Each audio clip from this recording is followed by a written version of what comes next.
whispers of change. The mist clings to Mount Fuji's shoulders this morning, as it has for countless centuries. But something has changed in the valleys below. The wooden wheels of ox carts that once carried rice and silk now compete with the iron wheels of progress.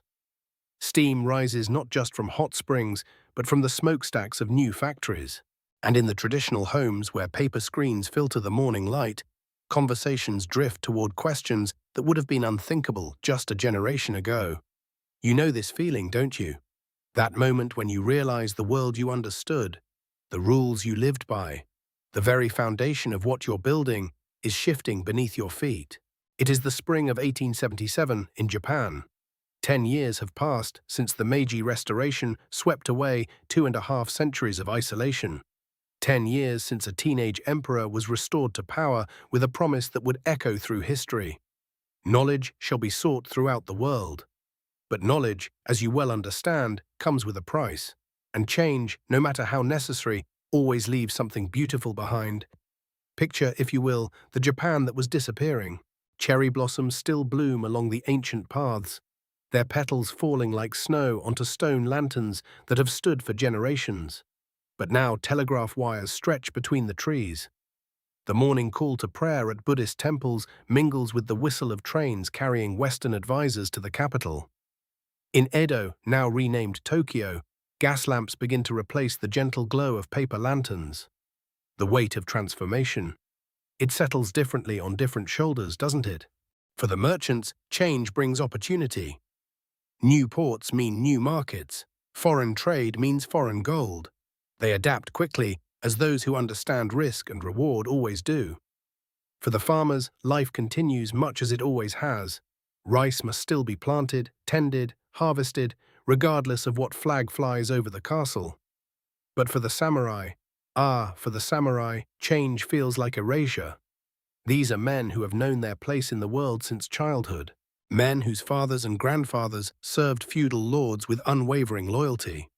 Men who carried two swords not as weapons, but as symbols of honor, duty, and a code that shaped every breath they took. The way of the warrior, Bushido, was not merely their profession, it was their soul. And now? Now they are told their swords are illegal.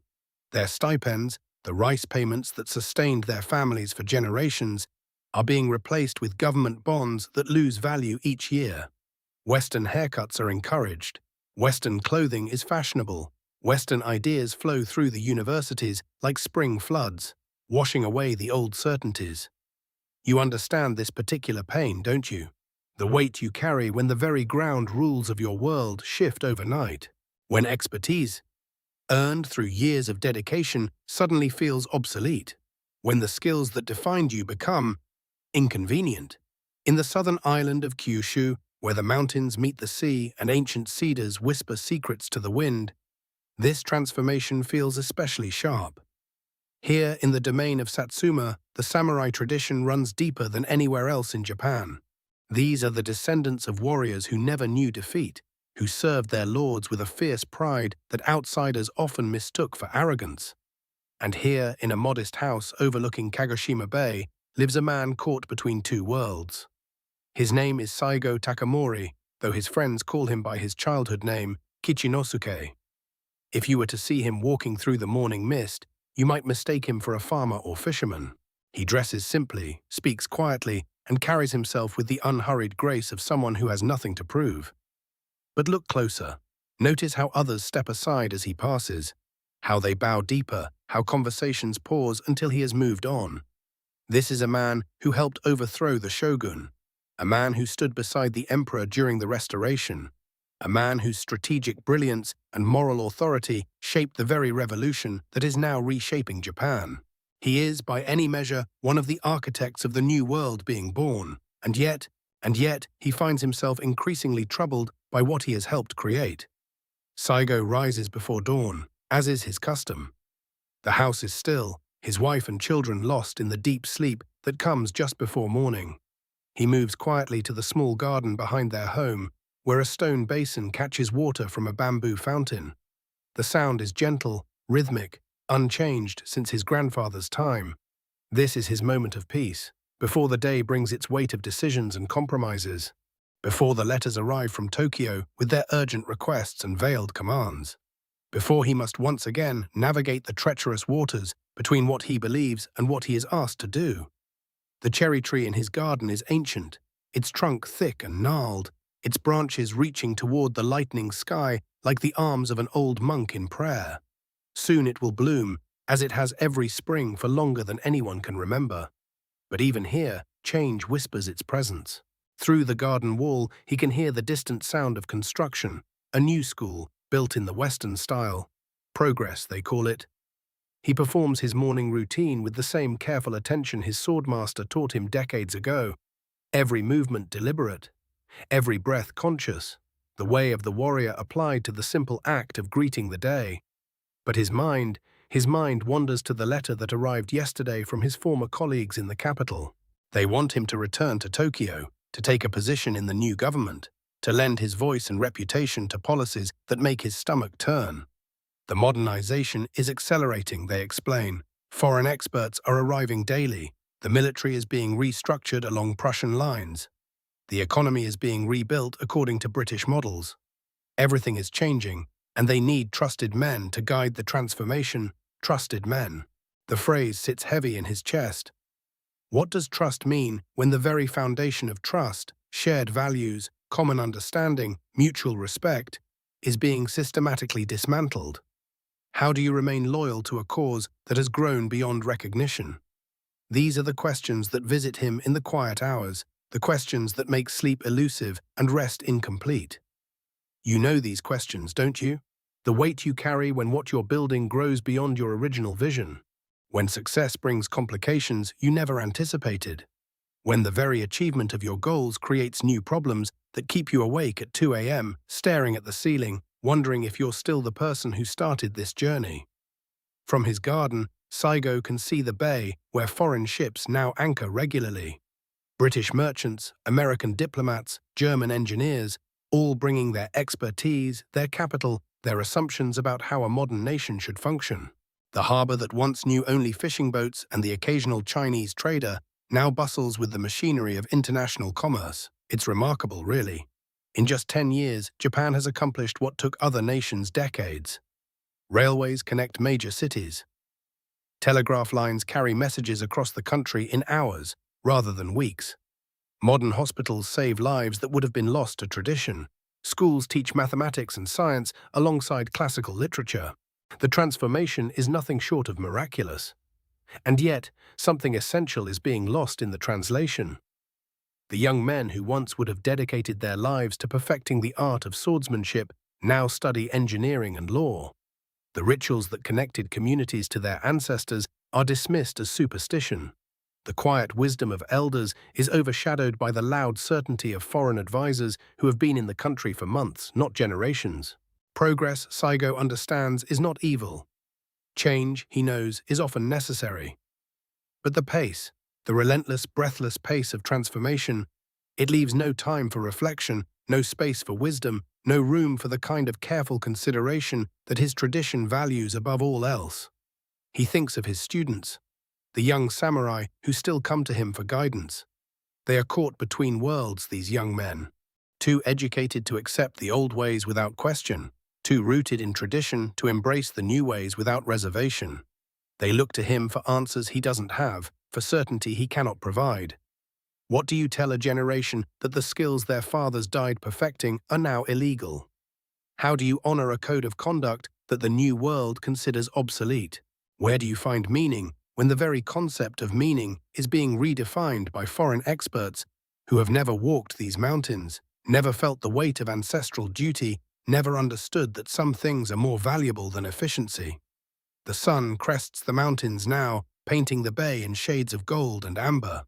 Fishing boats dot the water, their occupants beginning the daily work that connects them to countless generations before. This, at least, continues. This rhythm of tide and season, of net and catch, of providing for family and community through honest labor. But even here, change whispers its presence.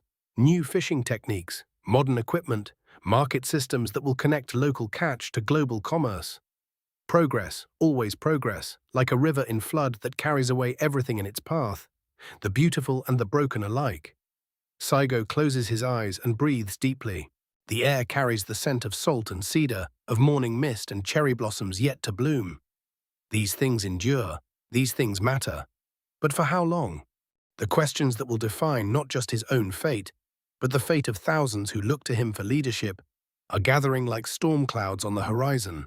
And like you, lying there in the darkness with tomorrow's challenges pressing against your consciousness, he must find a way to carry this weight, to navigate these impossible choices, to remain true to something deeper than the immediate demands of a changing world. The day is beginning, and with it, the forces that will shape everything to come. Hacked, seeds of rebellion. The morning mist clings to the hills around Kagoshima as Saigō makes his way through the quiet streets. But this is not the same man who served in the government halls of Tokyo. Not anymore. 3 years have passed since he walked away from power, since he chose principle over position. And in those 3 years, the weight of that choice has only grown heavier. You know this feeling, don't you? When you realize that the organization you helped build, the vision you once shared, has become something you no longer recognize. When the very success you work toward begins to demand compromises you cannot make. Saigō felt this transformation in his bones, watching as the new Japan embraced Western ways with an almost desperate hunger. The breaking point had come in 1873. During heated debates about Korea, the government wanted to modernize the military, to adopt Western tactics and equipment entirely. They spoke of efficiency, of progress, of competing with the great powers of the world. But Saigō saw something else being lost in this rush toward modernity. The soul of what it meant to be Japanese. The values that had sustained his people for centuries. He had resigned not in anger, but in sorrow. The kind of deep, quiet sorrow that comes when you realize the path forward requires leaving behind everything that made the journey worthwhile in the first place. Now, walking through Kagoshima in the early morning light, he sees the consequences of that choice everywhere. Former samurai gather in tea houses, their voices low but their frustration evident. These are men who once served with honor, who defined themselves through service to their lords and their code. The government's pension system provides for their basic needs, but it cannot provide what they truly hunger for. Purpose, dignity, a place in this new world, being born around them. You understand this displacement, perhaps. When the industry changes, when the skills that made you valuable become obsolete overnight, when younger voices speak of disruption as if tradition were merely an obstacle to overcome. The weight you carry includes this tension, doesn't it? Between adapting to survive and holding on to what makes survival worthwhile. Saigō pauses at a small shrine, bowing his head in the traditional manner. Around him, the city is waking up, but it's waking up different than it did just a few years ago. Western-style buildings rise alongside traditional architecture. Men in European suits walk past others in traditional robes. The sound of industrial machinery mingles with temple bells. Change itself isn't the enemy. Saigō knows this. He had supported the Meiji Restoration, had fought to bring down the old shogunate. But there's a difference between necessary change and the wholesale abandonment of everything that came before. There's a difference between progress and the kind of desperate modernization that treats the past as an embarrassment to overcome. In the tea houses and training grounds of Kagoshima, this distinction matters deeply. Here, former samurai practice their sword work not out of nostalgia, but out of a belief that some things should not be lost. They speak quietly of honor, of duty, of the proper way to live. Not because they reject all change, but because they fear that without these anchors, change becomes mere chaos. The months pass and the tension grows. Letters arrive from Tokyo describing new policies, new reforms, new ways of doing everything. The government speaks of equality, of abolishing the class system entirely. On the surface, this sounds progressive, enlightened even. But for men who derived their identity from service, from the responsibilities that came with their station, equality feels more like erasure. You might recognize this feeling from your own experience. When the thing that gave your work meaning, the craft, the relationships, the sense of building something lasting, gets swept aside in the name of efficiency or scale or market demands. The weight you carry includes this grief for what's being lost, even as you try to embrace what's being gained. Saigō finds himself becoming a focal point for these concerns, though he never sought such a role. Men come to him seeking guidance, seeking some way to reconcile their values with this rapidly changing world. He listens more than he speaks, understanding that their frustration runs deeper than politics or policy. It's about identity itself. The government in Tokyo grows increasingly suspicious of these gatherings. They see potential rebellion in every meeting, sedition in every expression of discontent. And perhaps they're not entirely wrong, but they're not entirely right either. What they're witnessing isn't simply resistance to change, but the struggle of honorable people trying to find their place in a world that seems to have no room for their particular form of honor. The breaking point comes, as breaking points often do, through a series of small events that accumulate into something larger than anyone intended. Reports reach Tokyo of military training in Kagoshima, former samurai practicing with swords and studying tactics. The government, already nervous, decides to act. They send ships to remove weapons from the Kagoshima arsenal. A practical measure, they tell themselves, a prudent precaution. But symbols matter, especially to people who feel their entire way of life is under threat. The removal of weapons isn't just about security. It's about trust. It's about whether these men are seen as citizens to be protected or threats to be contained. On a cold night in late January 1877, a group of young samurai make a decision that will change everything. They cannot bear to watch passively as their weapons, symbols of their heritage, their responsibility, their very identity, are taken away. They move toward the arsenal, not with a grand plan for revolution, but with the desperate need to act, to assert some control over forces that seem beyond their influence. You know this moment, don't you? When patience runs out, when the steady accumulation of small indignities finally demands a response, when the weight you carry becomes so heavy that doing nothing feels like a betrayal of everything you've worked to build. These young men felt that weight, that pressure, that impossible choice between submission and resistance. The raid itself is almost anticlimactic. Guards are overwhelmed, weapons are seized, and suddenly Kagoshima finds itself in possession of arms that the government had intended to remove. But the real significance isn't in the weapons themselves, it's in what the act represents. A line has been crossed. The careful balance between discontent and compliance has been shattered. Word spreads quickly through the city. Some are horrified by the implications. They understand that this act will be seen as rebellion, that there will be consequences. Others feel a surge of something they hadn't experienced in years, agency, the sense that they are not merely passive recipients of change imposed from above, but actors in their own story. Saigō learns of the raid at dawn, when trusted advisors arrive at his home with urgent whispers. He receives the news with the calm that has become his trademark, but those who know him well can see the weight settling on his shoulders. He understands, perhaps better than anyone, what this moment means.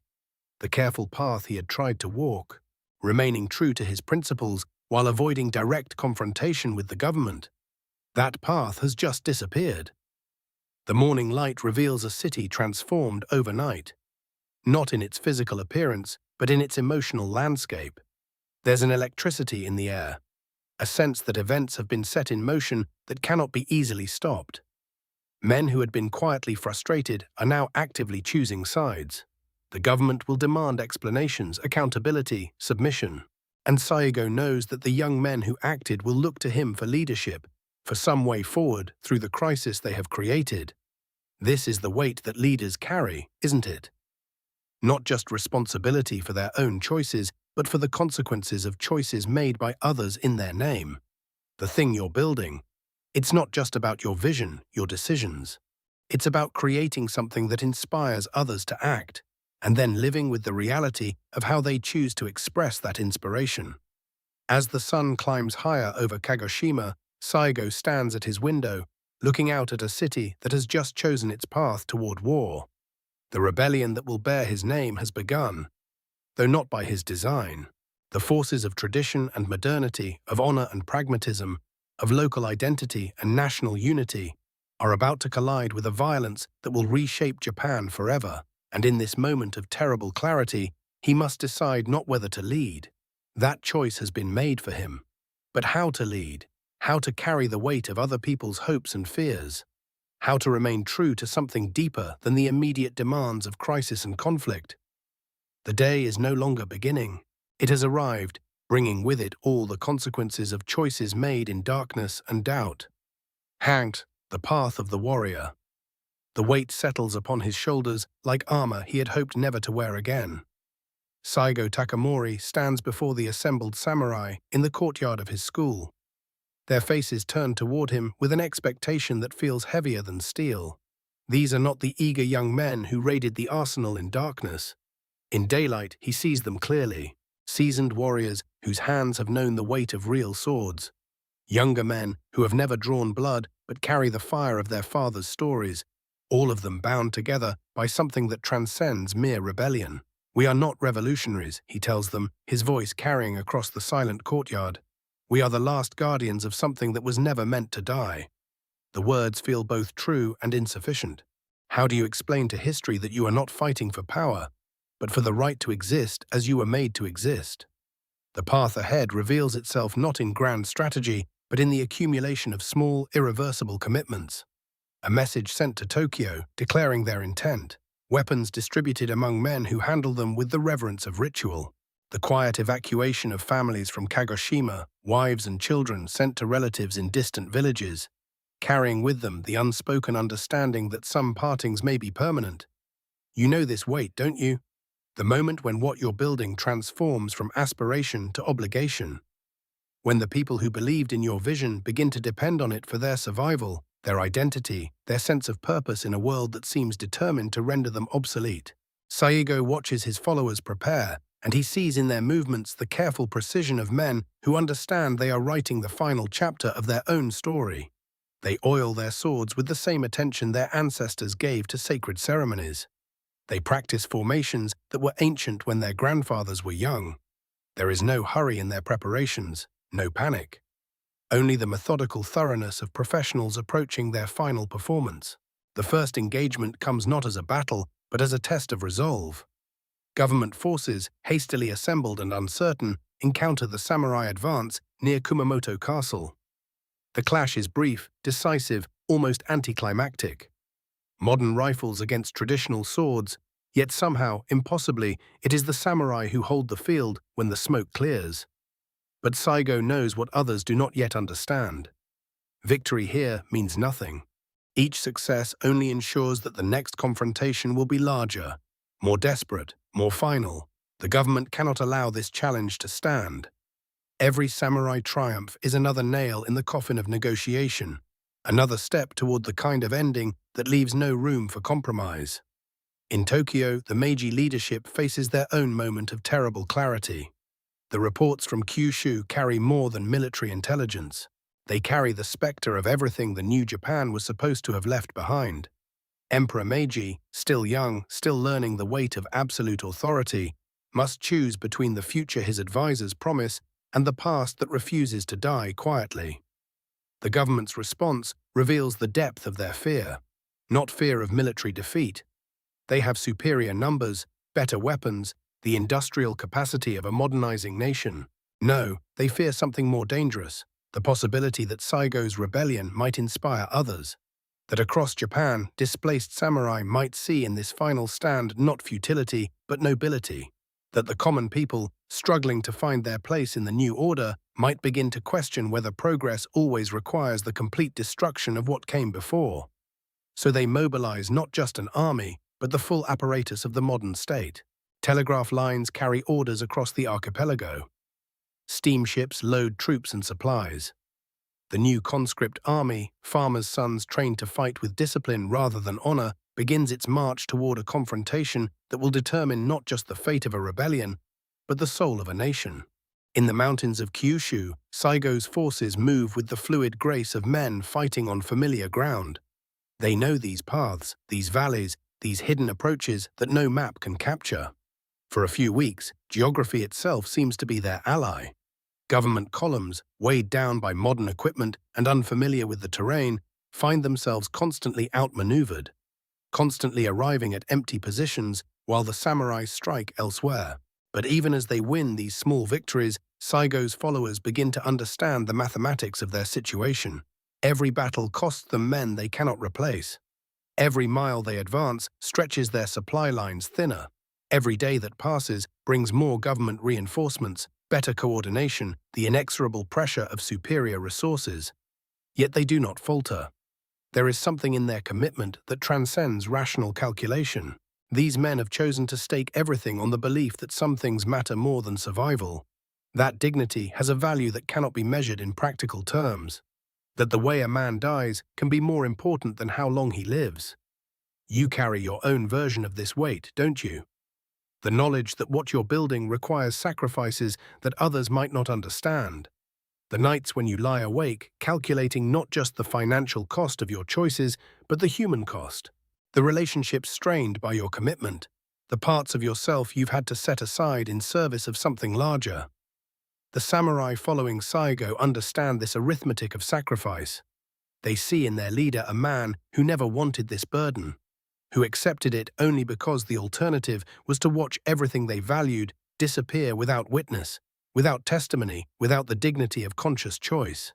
As winter gives way to spring, the character of the conflict begins to change. The early skirmishes, almost genteel in their brevity, evolve into sustained campaigns. The government forces, initially hesitant and disorganized, begin to display the methodical efficiency that modern warfare demands.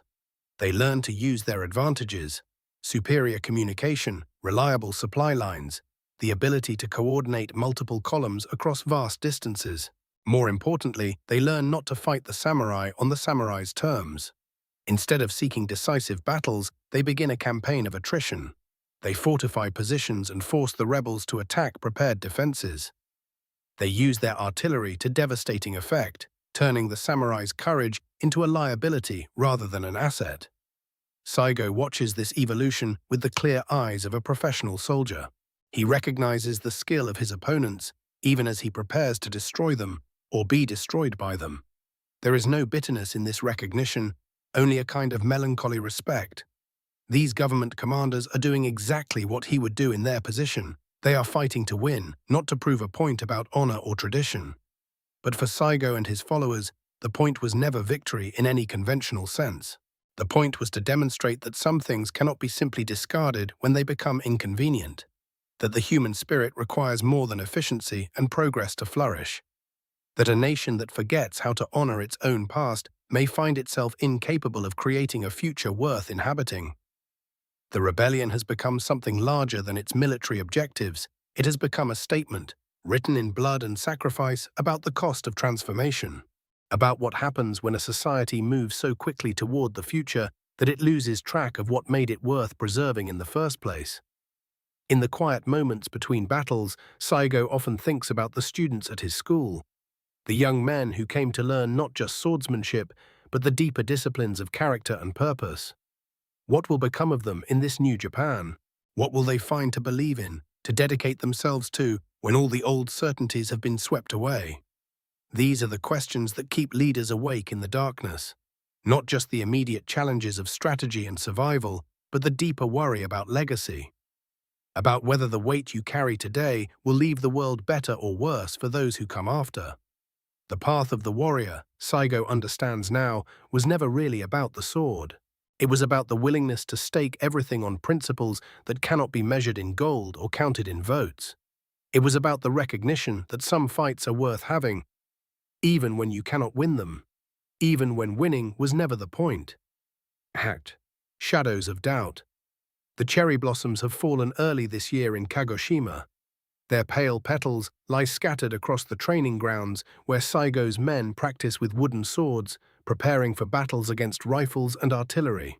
There is something profoundly melancholic about the sight, these delicate remnants of spring crushed beneath the boots of warriors who know they are marching toward winter.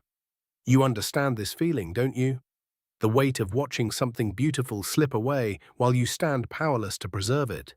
The way tradition crumbles, not with dramatic collapse, but with the quiet accumulation of small defeats, each compromise, each concession to necessity, each moment when principle bends beneath the relentless pressure of what the world demands. Saigō walks among his men in the pre-dawn darkness. and the parallels to your own sleepless wanderings are unmistakable. The way responsibility sits heavy on shoulders that were never meant to carry so much. The way leadership isolates you even in the midst of those who depend on you most. His rebellion has been underway for 3 months now, and already the mathematics of defeat are becoming clear. The Imperial Army arrives with modern rifles that can kill at distances his samurai cannot even shout across. They bring artillery that reduces ancient castle walls to rubble in hours. Most devastating of all, they bring an endless supply of conscript soldiers, farmers' sons with 6 months of training who fight not for honor or principle, but for steady wages and the promise of advancement. This is the cruelest irony of all, that the very people Saigō claims to fight for, the common folk of Japan, now stand arrayed against him in government uniforms. Progress, it seems, has offered them something his noble ideals never could: a chance to rise above the station of their birth. The weight you carry tonight has this same complexity, doesn't it? The recognition that what you're building, the changes you're trying to create, might threaten the very people you hope to serve. That innovation always leaves someone behind. That every revolution, no matter how necessary, creates its own casualties. Saigō's men are beginning to desert, not the inner circle, those samurai who have bound their fate to his with the unbreakable cords of Bushido, but the outer ranks, the younger men who joined the cause with romantic notions of glorious death, are slipping away in the night. They leave behind their swords and their white headbands, symbols of purity that seem increasingly naive in the face of modern warfare's brutal efficiency. He does not blame them. How can he? They signed up to follow a hero, and he has given them only a man. A man who lies awake in his tent each night, staring at maps that show the enemy's inexorable advance. A man who questions every decision, who sees the faces of the dead in every shadow. The supply lines are failing. The romantic notion of living off the land, of depending on the loyalty of the common people, has proven as outdated as the katana itself. The Imperial Army has money, organization, logistics. They have telegraphs that coordinate movements across hundreds of miles. They have steamships that deliver fresh troops and ammunition to any port they choose. Saigō's rebellion has only what it started with, and each day that diminishes. Gunpowder running low, rice stores dwindling, medical supplies exhausted weeks ago. His men bind their wounds with strips torn from their own clothing, and still they follow him deeper into the mountains, further from any hope of victory. You know this feeling, don't you? The way resources stretch thinner with each passing month. The way every decision becomes a calculation of what you can afford to lose. The weight of knowing that others depend on your judgment, even when that judgment feels increasingly fragile. In the quiet hours before dawn, Saigō often finds himself thinking of his old friend Okubo Toshimichi, now one of the most powerful men in the Meiji government.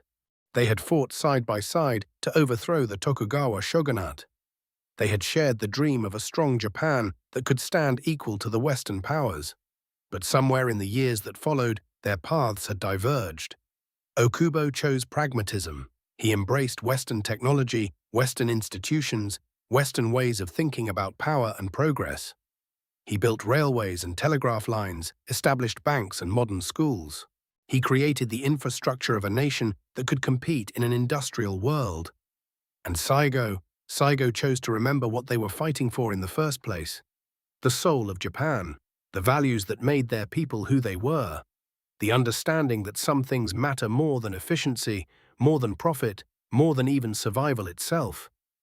But sitting here in the darkness, with the sounds of his men's restless sleep around him, Saigō wonders if his old friend was right after all, whether the preservation of abstract principles is worth the concrete suffering of those who follow you, whether the warrior's path is just another form of selfishness, the luxury of moral purity that only the privileged can afford. This is the doubt that eats at leaders in the small hours of the night, the question of whether your convictions are wisdom or stubbornness, whether the weight you carry is noble burden or destructive pride. The enemy is closing in. Imperial forces have taken Kumamoto Castle after a brutal siege. They control the ports, the roads, the telegraph lines. Saigō's rebellion has been compressed into an ever-shrinking circle in the mountains of southern Kyushu. Each day brings news of another defeat, another retreat, Another group of samurai who chose death over surrender. He reads the reports by candlelight, his weathered hands steady despite the tremor of exhaustion that runs through his body. 37 years old, but feeling ancient. The weight of command has carved lines around his eyes, turned his hair prematurely grey. The boy who once dreamed of glorious battle has become a man who knows that glory is just another word for other people's suffering. His advisors still speak of strategy, of tactical withdrawals and defensive positions. But Saigō sees the truth in their eyes. They are no longer planning for victory, they are planning for the manner of their defeat, for how to die in a way that honors everything they have lived for. And perhaps this is enough. Perhaps this has always been enough. The willingness to stand for something larger than yourself, even when the world has moved beyond your understanding. Even when the very ground beneath your feet is shifting toward a future you cannot recognize. The cherry blossoms will bloom again next spring, but not for those who fall this year. The mountains will endure, but the men who defend them will become memory, then legend, then perhaps nothing at all. Progress will continue its relentless march, and the world will judge whether their sacrifice had meaning. But meaning, Saigō is beginning to understand, is not something the world bestows. It is something you create through the choices you make when everything else is stripped away. When the supplies are gone, and the allies have fled, and the enemy surrounds you on all sides. When the only thing left is the decision of who you will be in the face of inevitable defeat, you carry this same weight tonight, don't you? The understanding that what you're building might not survive in the form you envision, that the market forces and technological changes and simple human nature might reshape your vision beyond recognition, that success itself might corrupt the very principles that drove you to begin. But perhaps this is not failure. Perhaps this is simply the nature of all human endeavor. To plant seeds in soil you will never see, to build foundations for structures you will never inhabit. To accept that your role is not to control the future, but to influence it in whatever small way your conscience demands. The weight you carry is not a burden to be shed, but a responsibility to be honored.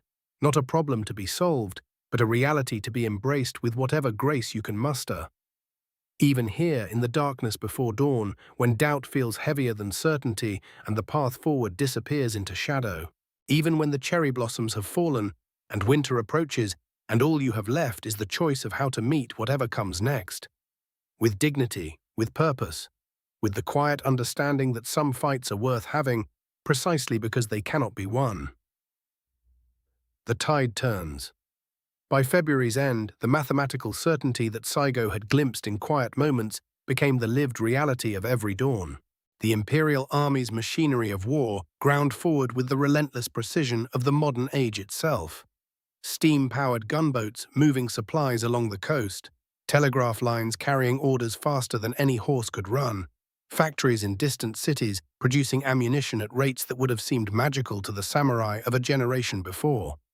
You know this feeling, don't you? When the forces arrayed against what you're building seem to operate by different rules entirely. When your competitors move with resources and speed that make your careful calculations feel quaint, almost touching in their limitations. When the very ground beneath your assumptions begins to shift. The rebels found themselves pressed back, step by methodical step, from the hills around Kumamoto. Not in dramatic routes or heroic last stands, but in the grinding arithmetic of attrition. For every government soldier who fell, 3 more arrived by rail from Tokyo. For every rifle lost by the imperial forces, a dozen replacements came by ship from Osaka's arsenals. Saigō's men began to understand what their leader had known from the beginning. This was not a war between armies. It was a collision between ages of the world. In the villages caught between the advancing imperial forces and the retreating rebels, a different kind of tragedy unfolded. Farmers who had lived their entire lives without seeing a soldier suddenly found their rice fields trampled by thousands of boots, their stores requisitioned by one army or the other, their sons pressed into service as porters or guides. An old woman in Hitoyoshi watched government troops march through her village square, their Western-style uniforms crisp despite weeks of campaigning. She had been born when the Tokugawa still ruled from Edo, had raised her children in the certainty that samurai were samurai and farmers were farmers, and the natural order was as fixed as the mountains. Now she watched peasant boys in military formation, carrying rifles that could kill a swordsman before he came within 50 paces. The world had not just changed, it had become unrecognizable. This is the weight that leaders carry in times of transformation, not just the burden of their own choices, but the knowledge that entire ways of life hang in the balance of decisions made in boardrooms and war councils. That progress, however necessary, leaves casualties in its wake, traditions, communities, certainties that once seemed eternal. For the imperial commanders, victory brought its own moral complexity. General Yamagata, directing the campaign from his headquarters in Kumamoto, had once trained alongside some of the men he now pursued.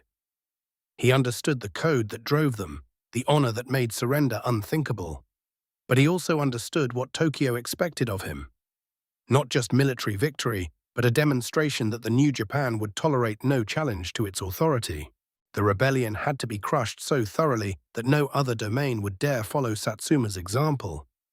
Late at night, reviewing casualty reports by lamplight, Yamagata sometimes wondered if there might have been another way.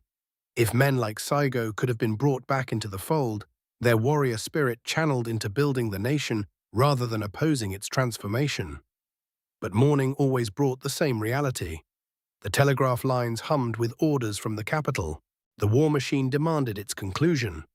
You understand this tension, the space between what might be ideal and what circumstances demand. Between the leader you wish you could be and the decisions that the weight of your responsibilities makes inevitable. Sometimes the path forward requires you to become someone you never intended to be. By March, the rebels' retreat had taken on the character of a funeral procession. Villages that had once welcomed Saigō's army with sake and celebration now watched in silence as the remnants passed through. The samurai who remained were harder now, leaner, their eyes holding the particular emptiness that comes from watching too many friends fall.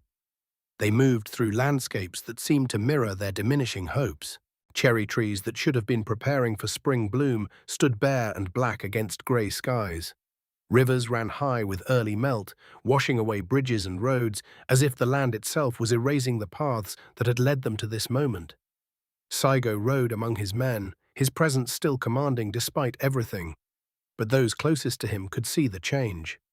The philosophical acceptance of defeat had evolved into something deeper, a kind of profound exhaustion that went beyond the physical demands of the campaign. He was watching the death of more than a rebellion. He was witnessing the final moments of a world he had helped to create, then tried to preserve, and now could only honor through the manner of its ending. The imperial forces, sensing the approaching conclusion, began to move with renewed urgency, not from bloodlust, but from a desire to end the suffering on both sides. Officers who had initially relished the chance to test their modern tactics against legendary Satsuma warriors now found themselves hoping for swift resolution rather than prolonged glory. The reports reaching Tokyo spoke of villages emptied by the fighting, of rice fields turned to mud by artillery bombardments, of families scattered across Kyushu as refugees. The cost of modernization was being paid not just by the rebels, but by thousands of civilians whose only crime was living in the path of history. In the capital, even those who supported the war most strongly began to question its duration. The Meiji government had proven its point. Traditional resistance could not stand against modern state power. But each additional week of fighting seemed to diminish rather than enhance the victory's meaning. As April arrived, Saigō made the decision that would define the rebellion's final act.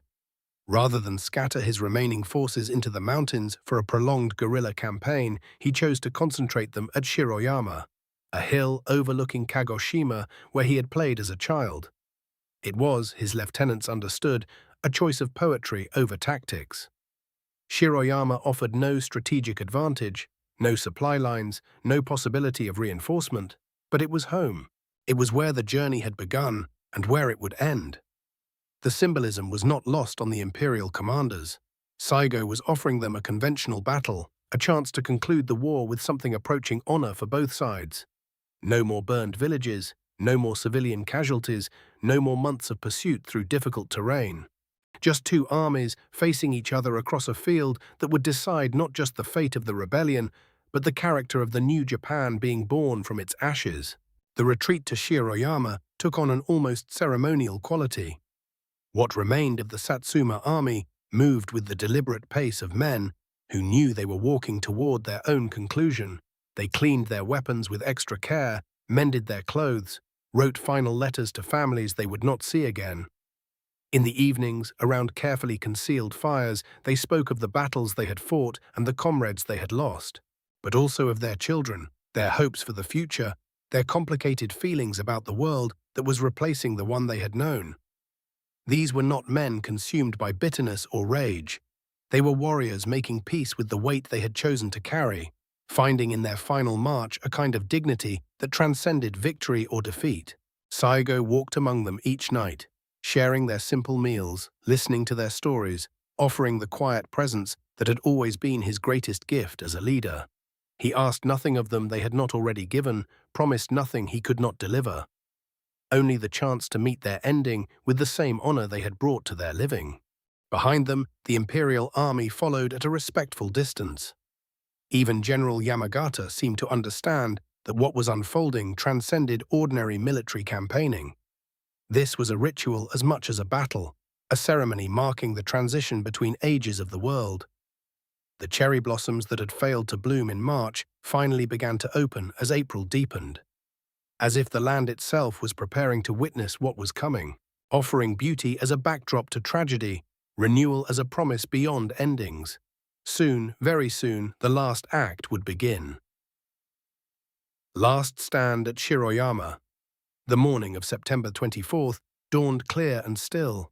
The remaining 347 samurai who had followed Saigō this far gathered on the slopes of Shiroyama, their armor worn thin, their swords sharp despite everything. They moved with the quiet precision of men who had accepted what was coming, who had found, in that acceptance, a strange and terrible peace. You know this feeling, don't you? That moment when all the variables have been calculated, all the scenarios played out. And what remains is simply, what must be done? The weight you carry has its own mathematics. Sometimes the equation resolves not in victory, but in the manner of the ending. Saigō sat beneath a pine tree that had weathered perhaps 2 centuries of storms.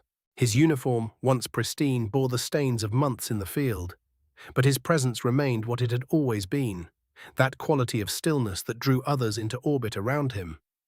Even now, facing annihilation, his followers looked to him not for miracles, but for meaning. "We have become ghosts," one of his lieutenants observed quietly, "spirits of a world that no longer exists." Saigō nodded slowly. "Then let us be worthy ghosts," he replied. "Let us haunt the future with dignity." The imperial army had positioned itself with mechanical precision around the base of the mountain. 30,000 men with modern rifles, artillery pieces that could reduce stone to powder, supply lines that stretched back to the beating heart of the new Japan. General Yamagata had learned efficiency from Prussian advisors, had transformed war into an industrial process. But even he seemed to understand that this final act required ceremony.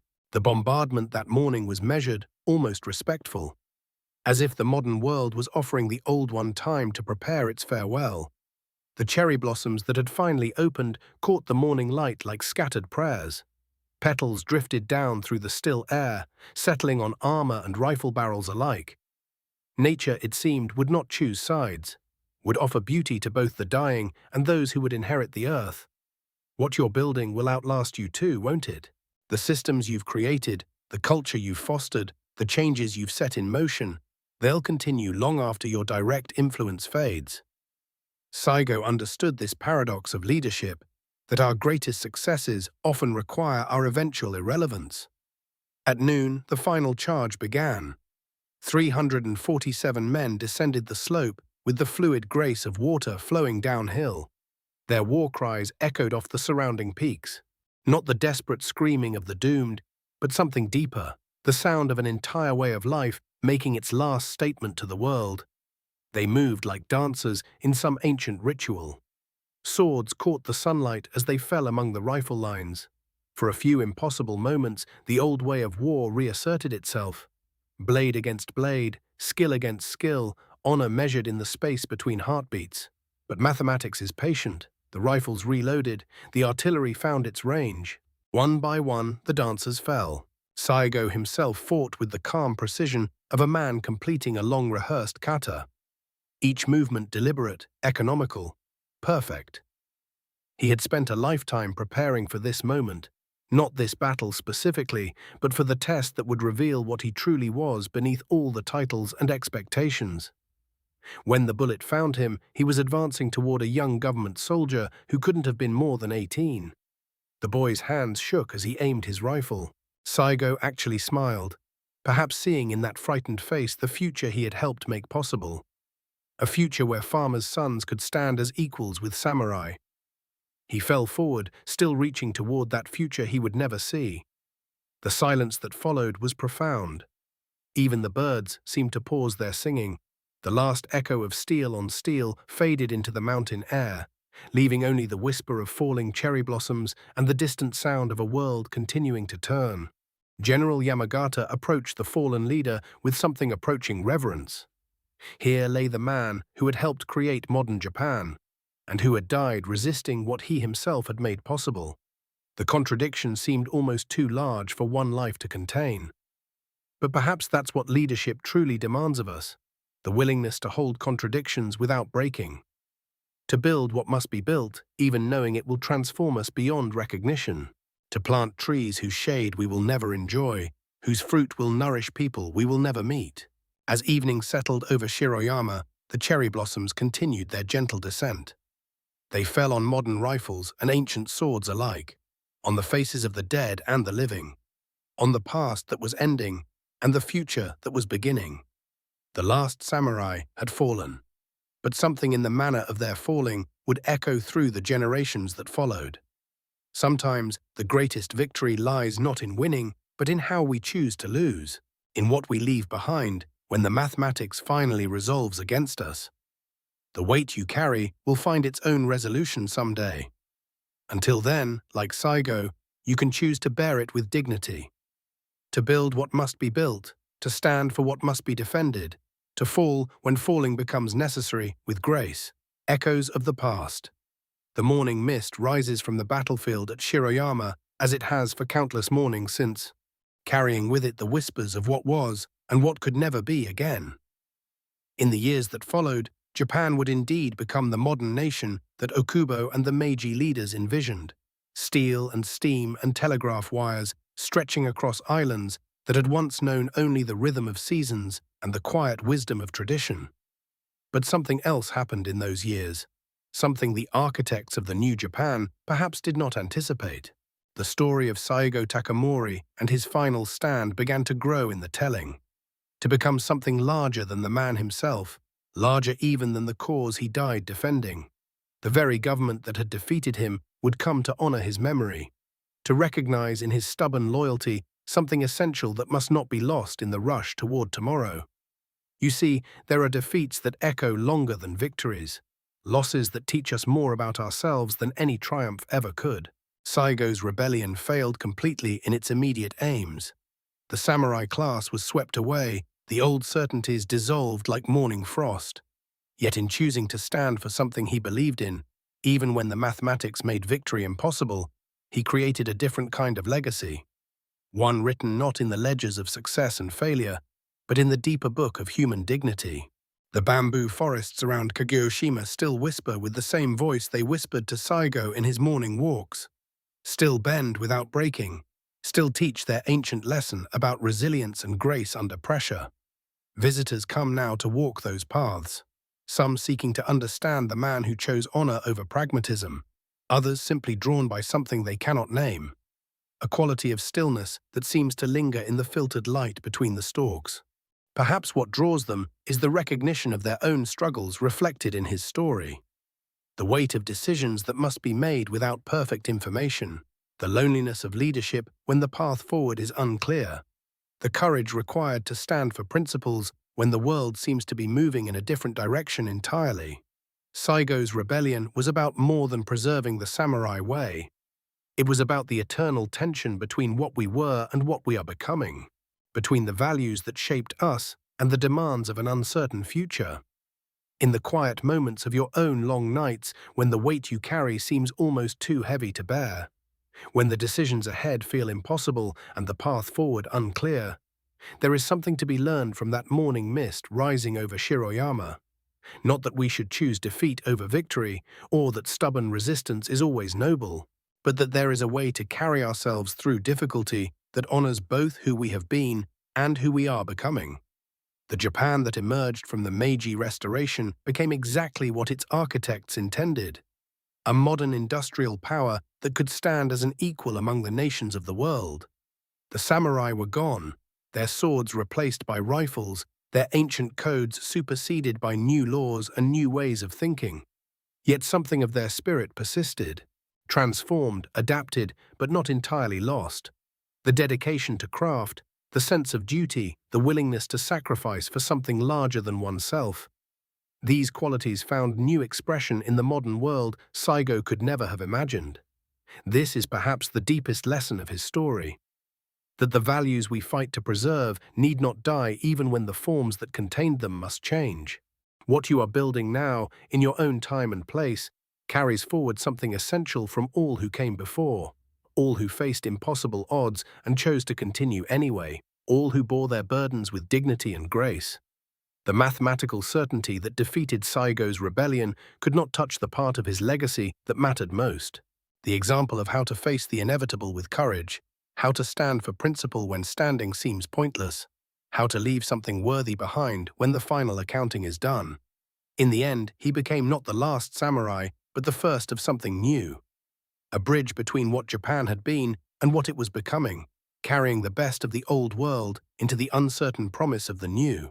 Tonight, as you finally set aside the weight of today's concerns and allow your mind to settle into the rhythm of rest, let yourself imagine that morning mist rising over distant hills, carrying with it the whispers of all who have walked this path before you, all who have borne responsibility and made difficult choices and wondered whether they were building something worthy of the cost.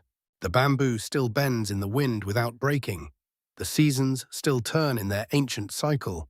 And somewhere in the space between what was and what will be, there is room for the quiet dignity of simply continuing, of bearing what must be borne with grace, of building what must be built with care, of trusting that the manner of our efforts matters as much as their ultimate success or failure, and that in the end, the weight we carry becomes not a burden, but a bridge, connecting the wisdom of yesterday with the possibilities of tomorrow, creating something lasting in the space between memory and hope.